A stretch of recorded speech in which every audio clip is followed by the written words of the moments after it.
بسم اللہ الرحمن الرحیم الحمد للہ رب العالمین والصلاة والسلام علی رسولہ الکریم۔ میرے محترم بھائیو، دوستوں اور بزرگوں اور بہنوں، آج ہم ایک ایسی حقیقت پر بات کرنا چاہتے ہیں جو تقریباً ہم سب کی زندگی کا حصہ بن چکی ہے، اور وہ ہے سوشل میڈیا۔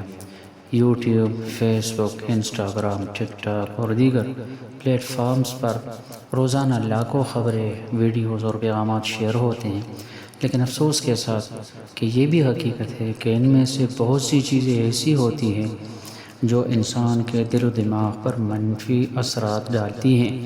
کہیں حادثات کی ویڈیوز، کہیں لڑائی جھگڑے، کہیں کسی کی بے عزتی، کہیں کسی کے عیبوں کا چرچا، اور کہیں ایسی خبریں جو خوف، مایوسی اور بے چینی کو بڑھاتی ہیں۔ اسلام ہمیں تعلیم نہیں دیتا کہ ہم لوگوں کے دلوں میں خوف اور گھبراہٹ پیدا کریں، بلکہ رسول اللہ صلی اللہ علیہ وسلم نے آسانی پیدا کرنے، خوشخبری دینے اور نفرت اور بددلی سے بچنے کی تعلیم دی ہے۔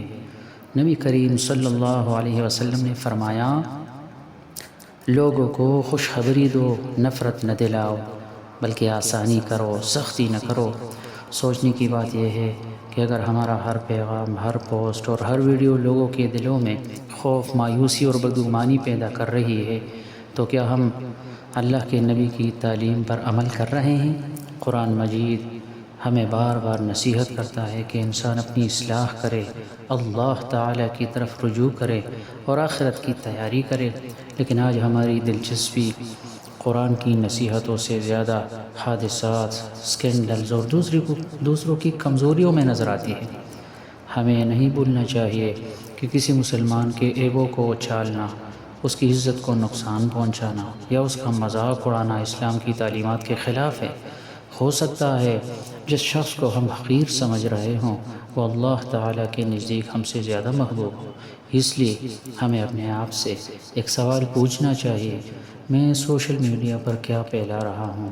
خوف یا امید، مایوسی یا حوصلہ، نفرت یا محبت، گناہ یا نیکی؟ اگر اللہ تعالیٰ نے ہمیں ایک موبائل فون، انٹرنیٹ اور لوگوں تک پہنچنے کا موقع دیا ہے تو یہ ایک امانت بھی ہے۔ قیامت کے دن اس کے بارے میں سوال بھی ہوگا کہ ہم نے اس ذریعے کو کس مقصد کے لیے استعمال کیا۔ کیا ہی اچھا ہو کہ ہم قرآن کی آیات شیئر کریں، رسول اللہ صلی اللہ علیہ وسلم کی احادیث شیئر کریں، لوگوں کو نماز، تلاوت، ذکر اور اچھے اخلاق کی طرف بلائیں، کسی کی مدد کی ترغیب دے، والدین کی خدمت کا پیغام دے، اور ایسی باتیں پھیلائیں جن سے لوگوں کے دل زندہ ہوں، ایمان اس میں تازگی آئے۔ یاد رکھنا چاہیے، دنیا میں برائی خود بخود پھیل جاتی ہے، لیکن بھلائی کو پھیلانے کے لیے کوشش کرنی پڑتی ہے۔ آئیے ہم سب عہد کریں کہ ہم سوشل میڈیا کو صرف وقت گزارنے کا ذریعہ نہیں بلکہ اپنی آخرت سنوارنے کا ذریعہ بنائیں گے۔ کوئی پوسٹ کرنے سے پہلے ایک لمحہ ضرور سوچیں گے کہ کیا یہ بات اللہ کو پسند ہوگی، یا یہ کسی مسلمان کی دل آزاری کا سبب تو نہیں، کیا یہ میری آخرت کے لیے فائدہ مند ہے؟ اگر جواب ہاں میں ہے تو ضرور شیئر کریں، اور اگر نہیں تو خاموشی اختیار کرنا بہت بہتر ہے۔ اللہ تعالی ہمیں اپنی زبان، قلم اور سوشل میڈیا کے استعمال میں خیر و بھلائی کا ذریعہ بنائے، اور ہمیں ایسی باتیں پھیلانے کی توفیق عطا فرمائے جو لوگوں کے ایمان، امید اور آخرت کو مضبوط کرے۔